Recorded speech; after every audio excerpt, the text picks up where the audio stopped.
Narito ang latest sa Bagyong Jenny na mas ramdam na ngayon sa Cagayan. Mula sa bayan ng Santa Ana nakatutok live si Jasmine Gabriel Galban ng GMA Regional TV 1 North Central Luzon. Jasmine. Mel, sa mga oras na ito, ramdam pa rin ang epekto ni Bagyong Jenny dito sa bayan ng Santa Ana. Pero kumpara kaninang umaga ay mas malakas ngayong gabi yung na-experience na hangin dito sa lugar. Malakas na hangin, malalaking alon at makulimlim na paligid.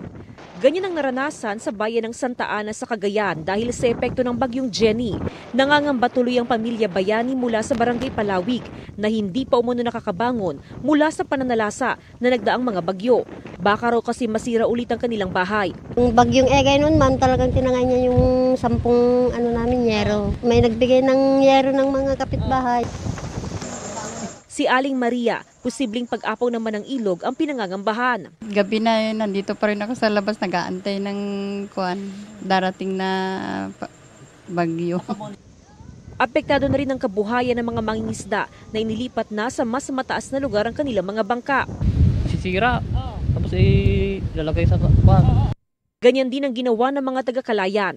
Pero sa kabila ng abiso ng Philippine Coast Guard, may mga pumalaot pa rin. Nakamonitor ang PCG sa kanila. Meron pa rin tayong mga mangilan-ngilang, mga fishermen na pumalaot.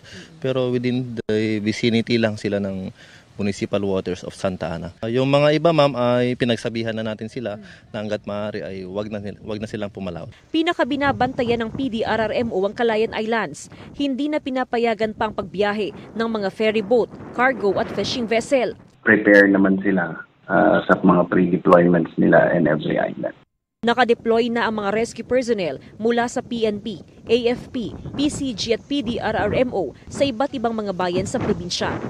Sa Isabela naman, bagamat kalmado pa ang panahon, maagang nag-ani ng mga tanim ang ilang magsasaka. Kailangan daw nila itong maibenta agad kaysa masira ng paparating na bagyo.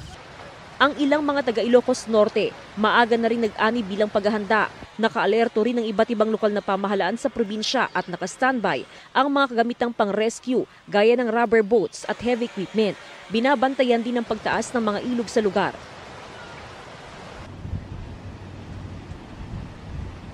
Mel, ayon sa Philippine Coast Guard, ligtas nang nakauwi sa kani-kanilang bahay ang nasa 20 na mangingisda na pumalaot kaninang umaga sa municipal waters ng Santa Ana.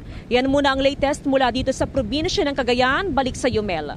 Maraming salamat sa iyo, Jasmine Gabriel Galban ng GMA Regional TV 1 North Central Luzon. Mga kapuso, kasama niyo kami 24 oras. Mag-subscribe sa GMA Integrated News sa YouTube. Sa mga kapuso abroad, bisitahin ang GMA Pinoy TV at www.gmanews.tv.